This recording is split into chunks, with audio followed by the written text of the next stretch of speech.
the biggest harm, really, to the UK economy has been leaving the European Union, and that's been said pretty much by all the authority figures and institutes in British politics, that there's no way the growth that Labour Party talks about can be achieved if we're not in the European Union. And yet, Labour is not talking about rejoining the EU. So, will things change? It doesn't look like it, and that's why this is a kind of pretty unexcited electorate this time round. This is Lesley Riddoch. She's a radio show host, podcaster, activist, and journalist. The sentiment Riddoch identified is echoed by thousands across Britain, reflecting a widespread disillusionment with the current state of the economy and scepticism about meaningful change as Britons gear up to head to polls on July 4th.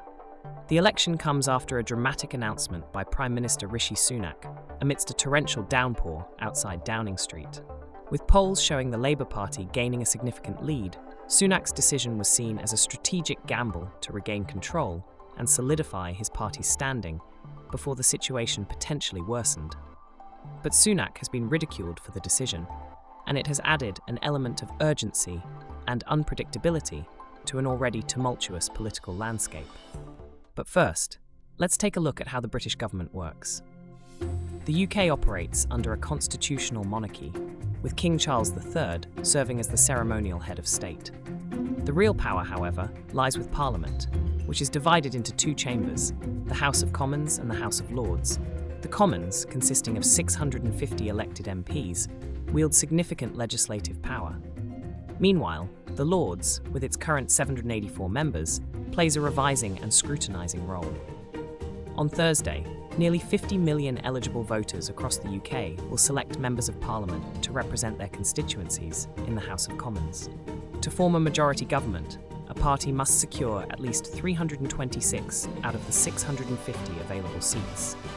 The stakes are high, and the political landscape is charged. Britain, the system of voting is first past the post.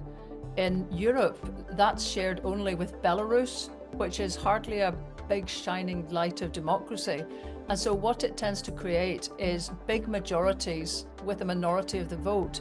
And it really means people can do what they like without the bulk of the population having endorsed it.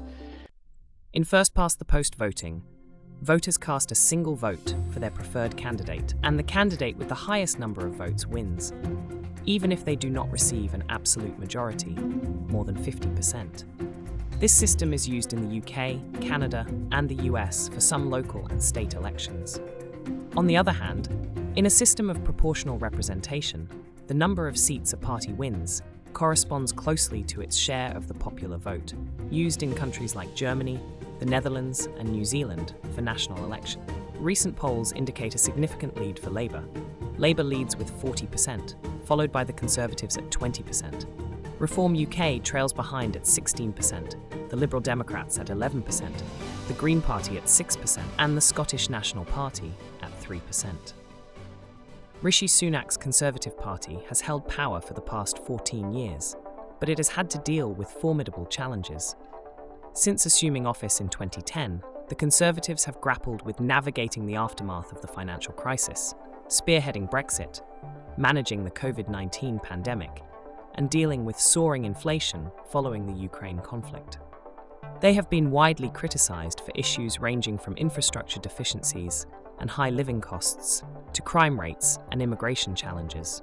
Moreover, the party has been embroiled in scandals, with former Prime Minister Boris Johnson resigning amidst misconduct allegations, and his successor Liz Truss facing economic setbacks during her brief tenure.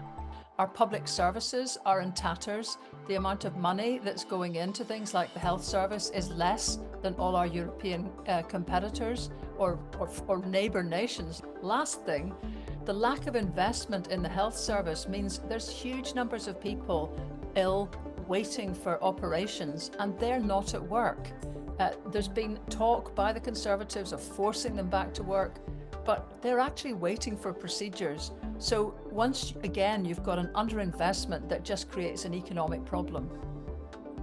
High inflation and sluggish economic growth has also led to a widespread feeling of reduced wealth among British citizens. Although the Conservatives managed to curb inflation which decreased to 2% in the year ending in May, following a peak of 11.1% in October 2022. Concerns persist regarding the effectiveness of the government's economic strategies amid continued slow growth. Our growth has been not terrific really for quite some time, but absolutely, I don't want to repeat myself, but it's very difficult to create growth when you can't export to the nearest market. And that's the problem with Brexit, which it's estimated has taken £100 billion a year out of the British economy. The staffing problem in Britain is huge, particularly here in Scotland, in the Highlands of Scotland, which is a very popular tourist destination. There just aren't enough people, and we used to rely heavily on labour from the EU to come over in the summer. They're not there anymore. So all of those things are kind of really problematic. So that's a massive problem. Now there's been lots of arguments in this campaign about policies that might lose 4 billion, 8 billion even, an uproar about that. 100 billion a year we're losing because of that. So in fact, many people, it might have been the OECD, it might have been a British think tank who said you cannot achieve growth if you don't rejoin the EU, essentially. So that's a big problem, and it's got worse since Britain left the EU. The UK's departure from the European Union led to new trade barriers and increased bureaucracy, affecting industries reliant on smooth trade with the EU. But these are not the only issues that plague the British economy. There's a characteristic in British economy and society of those who own businesses here tending not to invest in their businesses, not to update them, and to see opportunities to invest abroad because they make more money. And so when that happens, your productivity just will not increase, and that causes big economic problems. The other thing is, we have the biggest gap. I think the OECD that you quoted also would report that Britain has the biggest gap between the highest and lowest income in Europe. And the people who spend money are the people on low incomes, not the people on high incomes. So if you keep it that way, it's again very hard to see how you get growth. And that's been the Conservative profile. The new government will also inherit serious challenges. Housing affordability has become a severe issue, with local authorities recognising the need to assist nearly 300,000 homeless households. But although the housing crisis remains a significant issue, Riddoch believes it will not be a major determinant of the vote. It is a massive problem. The problem is that the people who tend to live in the worst housing are very unlikely to vote. And it would have to be said that the Conservatives have also introduced new rules at this election so that you have to have photo ID. And that's just enough of a barrier to mean that at the last election, there were quite a lot of people who were disqualified. And again, they tended to belong to the groups who might be in the worst housing. So what tends to happen in politics everywhere is that parties will try and push the policies that appeal to the people most likely to come out and vote. And they are always people my age in their 60s. And actually in Britain, we have done not badly. I own my own home. So do many people of my generation. It's the younger ones that are sitting with a total crisis, and yet they are probably less likely to vote. So will a new Labour Party address that? It'll have to. Britain must also contend with issues on the international front. The UK Rwanda programme, which involves relocating asylum seekers to Rwanda, remains a contentious issue, with Labour vowing to cancel it if they win. We asked Riddoch if the programme would affect Sunak's electoral prospects. Well, yes and no. I mean, for example, there is now a party called the Reform Party, which is led by a very, a colourful character called Nigel Farage. And that's a far-right party that really wants to end immigration. His policy is to have zero immigration, which is impossible and undesirable. That's meant that the Conservatives have had to sound tough, and they are not as tough as Nigel Farage. But they are pushing this idea of taking asylum seekers to Rwanda. There have been so many legal complications with that not a single plane has yet left Britain. And many people think the reason that we have been rushed into this early election in July, which, just by the way, is at the beginning of Scottish holidays, so there's hardly anybody here at the minute, and we've had huge problems with postal votes. So a lot of people in Scotland are particularly annoyed. England goes on holiday a bit later.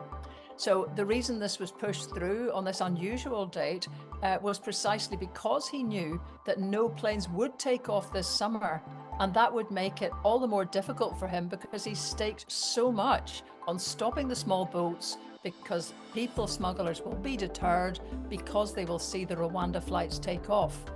So Labour has said that, which is true, that the Rwanda flights are a nonsense. They're extremely expensive. They tackle a tiny fraction of people coming across, and that in creating more legal, safe routes must be an answer. And in fact, we have more legal migration than illegal, so it's a total distraction. The election will likely impact the UK's relationship with the United States, a long-time ally despite occasional differences on specific policies or approaches to global challenges. Riddoch believes that the United States' own elections will also play a role in how the relationship between the two countries pans out. Well, the United States have apparently just said that the trade deal that was being negotiated has failed. So that's pretty sobering. I would imagine if Labour come in, they will make more renewed efforts in every direction. Let's just stick with the Americans for a moment. Obviously, if Donald Trump wins, and that might be more likely despite the court cases because of Joe Biden's terrible performance recently, then I don't think he cares particularly about a British trade deal. It's America first. So I think we would once again be at the back of the queue, and there wouldn't be much hope there. Meanwhile, the EU is unlikely to extend economic benefits to the UK if it refuses to accept its terms of trade. The UK's reluctance to align with EU regulations and standards will result in limited access to the single market, higher trade barriers, and potential tariffs. As a result, the UK will face increased challenges in maintaining its economic stability and growth in the post-Brexit era. I think there will probably be a difficulty because obviously the EU is a club. If you can get into the club for free, what's going to happen to the rest of your membership, you know? So people will feel if you won't accept free movement, if you won't accept the jurisdiction of the European Court of Justice, if you won't accept the regulations being shared across the EU, if you won't accept these rules, then really, and you won't join the single market, and then it's very difficult to see how you can get half chummy with the EU again. That's just an obstacle, and Keir Starmer has said he will not do any of those individual things. In general, countries within the EU have begun to look inwards as they are forced to tighten their belts because of economic crises, and progressive governments are replaced with those on the far right. Riddoch believes this may leave the UK alone in its support of countries like Ukraine. Right now, with the prospect of President Macron losing in France, and President Scholz, Prime Minister Scholz in Germany being in a weak situation, it could be, ironically, that a new Labour government is suddenly the most stable-looking supporter of Ukraine in the EU, not in the EU, but in Europe. So it might be that a new Labour government actually has quite a part to play in defence within Europe. And as far as Gaza goes and Israel, importantly, I suppose the Labour Party has committed to recognising a Palestinian state for the first time in its manifesto, which is quite something, and I think is the product of lots of pushing from Humza Yousaf and Stephen Flynn from the Scottish National Party. Whether they will do much about that quickly, when they've been asked about it, they haven't made it a priority. Although some analysts believe Labour's weak stance over Gaza will affect the election, Riddoch believes it will not significantly reduce its voter base. The party has been widely criticised for this, but the primary concerns for most voters revolve around domestic issues such as the economy, healthcare, and immigration. As the election approaches, it appears that these pressing local matters will overshadow foreign policy positions, leaving Labour's voter support largely intact. The question for some people will be whether or not Gaza will be an issue in voting for Labour. There is a slate of candidates who are standing against Labour because of their weak position on Gaza in some key constituencies. But it looks as if surveys suggest that the swing to Labour is so large that it will actually be larger than any counter move by people who are angry about Gaza. So there's a candidate, George Galloway, who from the Workers' Party, he won a by-election here just really on the issue of Gaza, really quite a surprise result. Lots of the polling suggests he'll lose that seat again. So this is what happens at elections. Whatever the other moral issues, if you want, people tend to come back to what they think will shift in economic terms for them. And people so want the Conservatives out that probably it won't end up being a big issue. And so, a Labour victory is seemingly in the bag, as voters seem poised for change. The outcome of this pivotal election will not only determine the next government, but also set the course for how Britain tackles its challenges in the years ahead.